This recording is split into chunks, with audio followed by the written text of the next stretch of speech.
우리가 인생을 살아갈 때에 말씀 중심으로 살아야 되는 것은 믿음의 사람들의 특징입니다. 내 힘과 내 능력으로 살아가는 것이 아니라 우리에게 영원하신 말씀, 변함없으신 말씀, 진리의 말씀을 붙들고 믿음으로 살아가는 자들이죠. 그런데 이렇게 믿음으로 살아가는 사람들에게도 여전히 쉽게 상처받고 때로는 염려와 근심과 낙심하는 일들을 만날 때가 있습니다. 쉽게 말하면 시험 들 때가 있지요. 하지만 우리가 그렇게 시험을 들다가도 우리가 말씀을 붙들고 믿음으로 살아가는 사람은 여전히 영적 회복력이 일어나게 된다는 것입니다. 우리의 삶에 여러 가지 어려움과 또는 고난과 특별히 염려와 근심과 낙심이 몰려온다 할지라도 물론 그럴 때 우리가 시험 들어 낙심할 때가 있어요. 절망할 때가 있어요. 하지만 그 상황에서 믿음으로 일어나 하나님을 의지하며 나아가는 복된 인생 되시기를 축원합니다. 오늘 이 시간 우리가 잘 아는 이 베드로의 사건, 우리가 사실 얼마 전에도 베드로의 입장에서 주여 나를 구원하소서 메시지를 가지고 이 본문을 함께 말씀을 나눠봤습니다. 오늘은 예수님께서 베드로에게 주시는 말씀을 통하여서 왜 염려하였느냐, 우리의 삶에 우리 주님의 음성이 들려지고 우리 주님을 더욱 붙들고 믿음으로 나아갈 수 있기를 간절히 소망합니다. 먼저 첫 번째로 고난의 풍랑을 만날 때가 있다는 것입니다. 인생의 고난이라는 풍랑이 우리에게 엄습할 때 우리는 두려워하게 되지요. 요즘 이렇게 행락철에 이렇게 산으로 들러 또 바다로 많이들 여행을 가거나 쉬는 시간을 갖습니다. 그런데 요즘에는 우리가 일기예보를 늘 업데이트를 해야 됩니다. 여러분 다 앱이나 또 이러한 실시간 인터넷으로 늘 상황을 예의주시해야 돼요. 왜냐하면 예전과 같은 우리 날씨 상황이 아니잖아요. 지금은 기후위기로 말미암아서 폭염이었다가 바로 또 한 주는 폭우였다가 또 한 주는 다시 폭염이 이루어지는, 이제 우리가 어제가 또 말복이었으니까 이제 삼복더위가 물러가야 되는데 여전히 또 우리가 더위를 만나야 되고 또 남부지방은 지금 폭우로 인해서 호우주의보로 고통을 겪고 있는 것을 보게 됩니다. 여러분, 이처럼 우리가 때로 산과 들의 계곡에서 이렇게 갑자기 불어난 물들이 내려오면요 얼마나 무서운지 몰라요. 여러분, 옛날에 우리 또 지난주에 우리 중고등부랑 수련을 했는데, 제가 옛날에 중고등학교 다닐 때 수련을 가면 우리가 잘 알듯이 천막 들고 갔습니다. 좋은 수련 장소가 어디가 있고 좋은 그런 수련관이 있겠어요? 천막 들고 가서 강가에다가 펼치고 수련을 했어요. 근데 지금도 잊히지 않습니다. 30년이 넘었는데도 밤에 자고 있는데 강물이 불어버린 거예요. 그래가지고 다 부랴부랴 천막을 해체하고 막 도망가고, 막 이렇게 언덕 위로 올라가니라고 정신이 막 없었어요. 아유, 막 얼마나 겁이 나던지. 천막도 군용 천막이었습니다. 아주 큰 천막. 거기 한 30-40명이 때려 이렇게 일렬로 나무젓가락처럼 이렇게 칼잠을 자야 됐거든요. 근데 이제 밤에 불침번 쓰던 선배들이 야 기상 하면서 물 들어온다 그래가지고 엄청 혼비백산한 적이 기억이 아직도 생생합니다. 여러분, 이렇게 일기예보랄지 또 우리가 막닥뜨리는 그러한 계곡에 이런 물이 불어난다든지 바다에서 여러분 갑자기 큰 풍랑이 일어났다고 생각해 보세요. 우리가 뉴스를 보서 알게 되지만 쓰나미의 그런 충격들 엄청납니다. 배가 뒤집어지고 계곡 이렇게 절벽이 사라져버리고 이런 뉴스를 볼 때 정말 두려워하지요.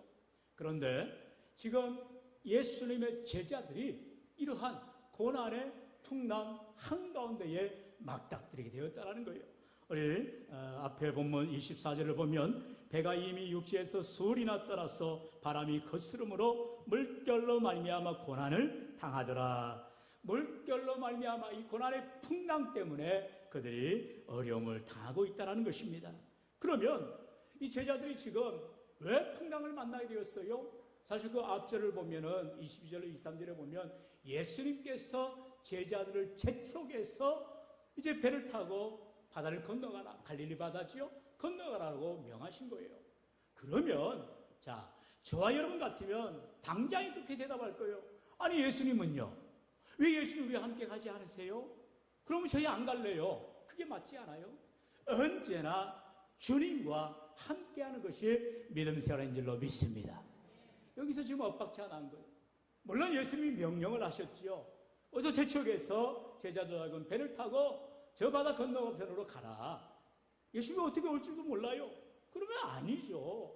예수님과 우리는 함께 있을래요? 아니면 예수님 어려우시더라도 우리와 함께 배를 타고 가시지요. 이렇게 말을 해야 마땅한 거 아니겠어요?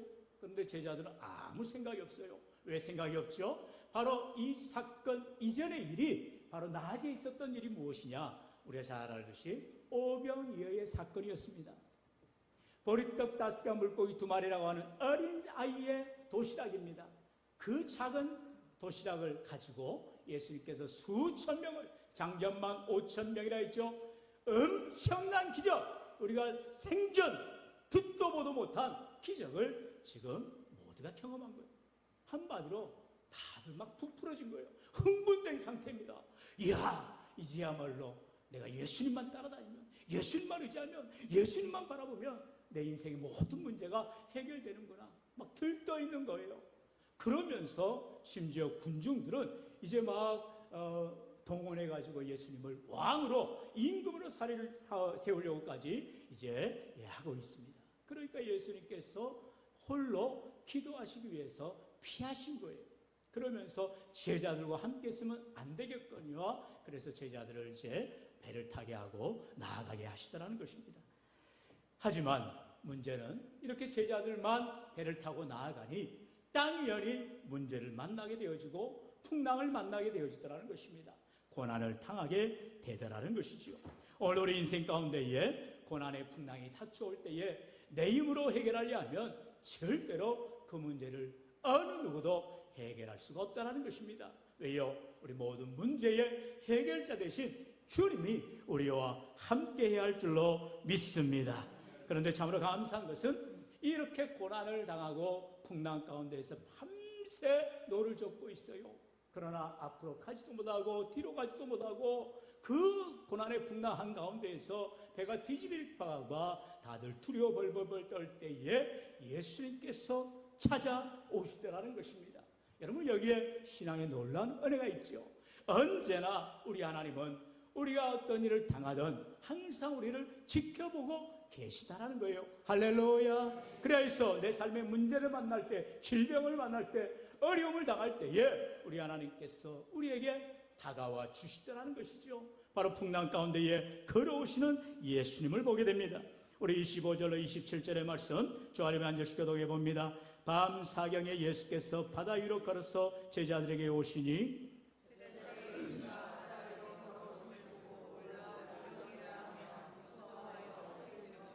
다 함께요. 예수께서 즉시 이르시되 안심하라, 나니 두려워하지 말라. 아멘. 밤 사경, 우리가 여기서 이제 유대인들의 시간 개념을 알 필요가 있죠. 낮 시간과 밤 시간의 그 호칭이 다릅니다. 낮 시간은 우리가 지금 아는 이 24시 개념과 비슷해요. 그래서 해 뜨는 시간이 이제 제 시작 시간입니다. 그래서 뭐 6시에 해가 뜬다고 했을 때 7시가 제 1시가 되겠지요. 그렇게 해서 하루 종일 들어갑니다. 그리고 해지는 시간 오후 6시까지 해서 12시간이 이제 낮 시간이 되겠지요. 제1시, 제2시, 제3시. 그래서 우리 아들씨 예수님께 십자가에 달리실 때에 제6시라. 제6시면 몇 시예요? 정오라는 거예요. 가장 빼앗겼을 때, 가장 더울 때, 가장 힘들 때 예수님이 십자가에 달리셨어요. 그리고 예수님께서 십자가에 달리시고 몇 시에 운명하셨더라 성경 말하죠? 네, 성경 많이 읽어보시면 아시죠? 제9시라고 말하죠. 제9시면은 몇 시예요? 오후 3시라는 말이죠. 우리 시간을 보면 오후 3시. 이제 가장 더운 시간이잖아요. 또 오후 3시, 4시를 넘어가야 이제 해가 뉴욕하면서 이제 좀 서늘해지기 시작하는데 가장 더운 시간에 우리 예수님이 운명하셨더라 볼 수가 있습니다. 그러면 이제 저녁의 시간, 밤의 시간은 어떻게 되느냐? 밤이 뭐 낮 시간처럼 1시간 간격으로 시간을 얘기하는 것이 아니라 밤은 이제 뭉텅거려서 말합니다. 그래서 밤 또 12시간이 있을 거 아니에요? 이제 해가 떨어지고 오후 6시부터 그 다음날 해 뜨는 아침 6시까지 12시간을 어떻게 나누느냐? 지금 우리 성경에 나온 것처럼 경이라고 단어를 붙입니다. 그래서 제1경, 2경, 3경, 4경 12시간을 이제 4경으로 나누니까 결국 3시간씩이 되겠죠. 그러면 밤 4경은 우리 시간을 말하면 바로 새벽 3시부터 6시까지. 가장 해 뜨기 직전에 어두운 시간, 칠흑같이 깜깜한 시간. 저도 그래서 이제 신병 때 보초를 쓰는데 가장 힘든 시간이 바로 그 시간이에요. 이제 날 새면 참 좋겠는데 날이 빨리 안 새는 거예요. 똑같이 시간은 가는데 어떻게 그렇게 새벽 시간은 빨리 안 가는지. 깜깜하기도 하고 눈은 얼마나 무겁습니까? 막 졸리고 그러다가 막 코 막고 막 이제 옆에 저 보초 쓰는 같은 이제 또 이제 소대원이 막 깨우고 그렇게 해서 보초를 쓰게 되었어요. 여러분 지금 예수님께서 지금 오시는 이 고난을 만난 풍랑을 만난 제자들에게 밤 사경쯤에 오시더라는 것이요. 왜 성경은 굳이 이 시간을 언급하고 있을까요? 우리 인생에 아무리 애를 써보고 내 힘으로 내 능력으로 이렇게 저렇게 해보는 시간들이 지나야만 이제 우리의 삶에 이제 더 이상 내 힘으로 어찌할 수 없는 그 시간에 우리 주님이 비로소 다가오시더라는 거예요. 내 모든 소망이 끊어지고 내 삶에 희망이 없어지는 그 절대절명의 시간, 그 가장 절대절명의 시간에 우리 주님이 풍랑 가운데에 바다 위로 걸어오시더라는 것입니다. 당연히 제자들의 반응은 아이고 유령이다. 예수님이 물 위로 걸어오신 것을 깨닫지 못하고 바로 인식하지 못하고 두려워하더라는 것입니다. 그러자 예수님께서 안심하라 나니 두려워하지 말라라고 말씀까지 하시는 것을 봅니다. 구약성경에 보면 우리 주님은 홍수 위에 자정하시는 우리 주님은 능력의 하나님이심을 고백하죠. 시편 29편 10절에 여호와께서 홍수 때에 자정하셨으며 말하고 있는 것을 봅니다. 우리 11절 같이 읽어볼까요? 시작. 여호와께서 자기 백성에게 힘을 주시며 여호와께서 자기 백성에게 평강의 복을 주시리로다. 아멘. 할렐루야. 하나님은 자기 백성 저와 여러분에게 힘을 주시는 하나님이십니다. 하나님은 저와 여러분에게 평강의 복을 주시는 능력의 하나님인 줄로 믿습니다. 오늘 우리가 주님의 말씀을 따라서 배를 타고 풍랑을 만난 정말로 절망 가운데 좌절 가운데 헤매고 있는 두려워 떨고 있는 제자들에게 예수님께서 가장 어두운 밤에 우리 주님 다가오시고 안심하라 내니 두려워하지 말라라 말씀하여 주고 있다는 것입니다. 그런데 문제가 하나 발생하지요. 여러분 이 마태복음 14장은요 이제 귀한 사건이기 때문에 중요한 사건이기 때문에 우리 공관복음 다시 말하면 마태, 마가, 누가 이 세 복음서에 다 실려 있습니다. 그래서 병행구절이라고 하죠. 마가복음 6장에도 나와 있고요. 그리고 요한복음 이제 요한복음 6장에도 동일한 내용이 나와 있습니다. 그런데 제가 유독 마태복음의 말씀을 가지고 설교를 하는 이유는 여기에 바로 마태복음 14장에 베드로의 이야기가 들어가 있기 때문인 것이에요. 마가복음 6장이나 요한복음 6장에는 전혀 베드로의 이야기가 실려있지 않아요. 그냥 스킵하고 맙니다. 하지만 마태의 시각에서 볼 때에 베드로의 이 사건, 베드로의 믿음의 모습 그리고 예수님의 그 놀라운 기적의 모습을 언급하고 있는 것을 보게 되지요. 우리 28절로 30절 다시 한번 교독해 볼까요? 제가 먼저 28절 있습니다. 베드로가 대답하여 이르되 주여 만일 주님이시거든 나를 명하사 머리로 오라 하소서 하니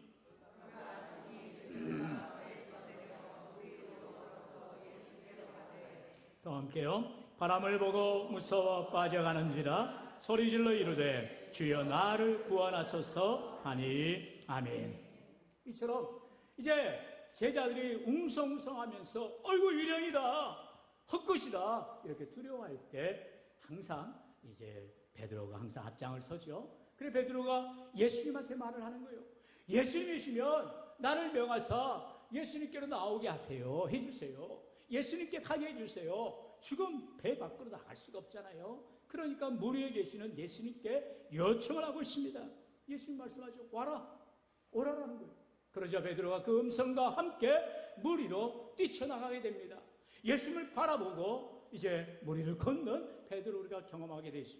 그런데 또다시 베드로는 그 풍랑을 보고 두려워서 물에 빠져들게 되더라는 것입니다. 그러면서 또다시 소리를 지르죠. 배 안에 있는 제자들이나 그 배 밖에 물에 나와 있는 베드로나 똑같이 다 두려움에 빠져 나를 구원해달라고 소리치고 있는 것을 보게 됩니다.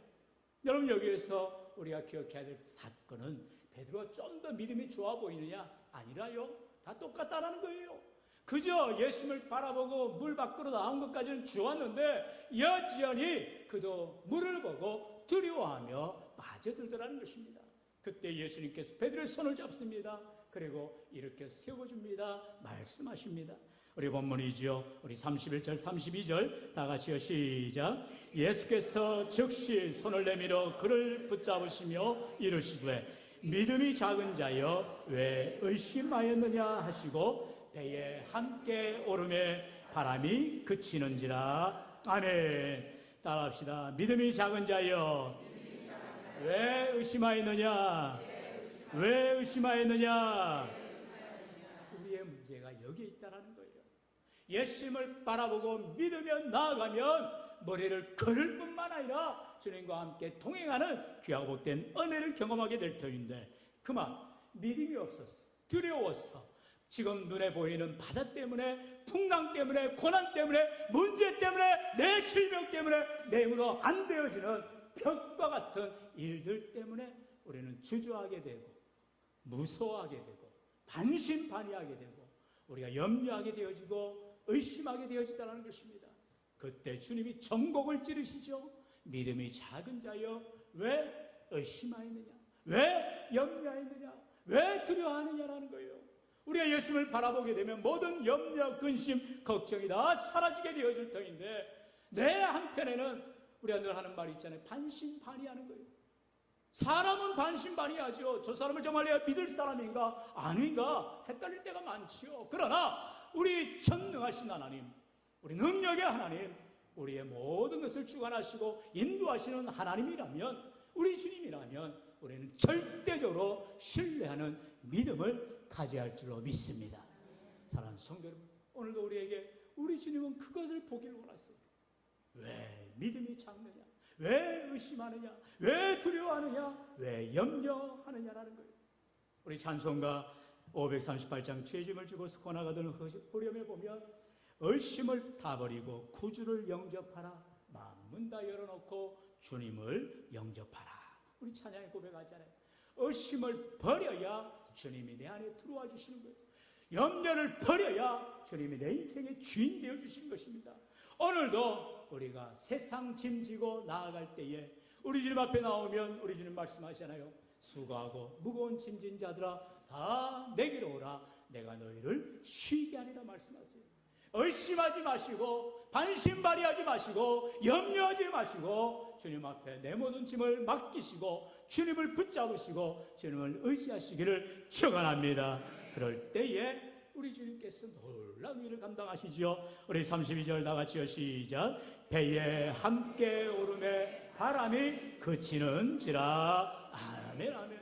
얼마나 놀라운 일입니까? 배에 함께 오를 때에, 예수님 손 붙잡고 나아갈 때에, 우리 주님과 함께 나아갈 때에 인생의 고난의 바람, 인생의 모든 염려 근심은 떠나가게 되어주는 줄로 믿습니다.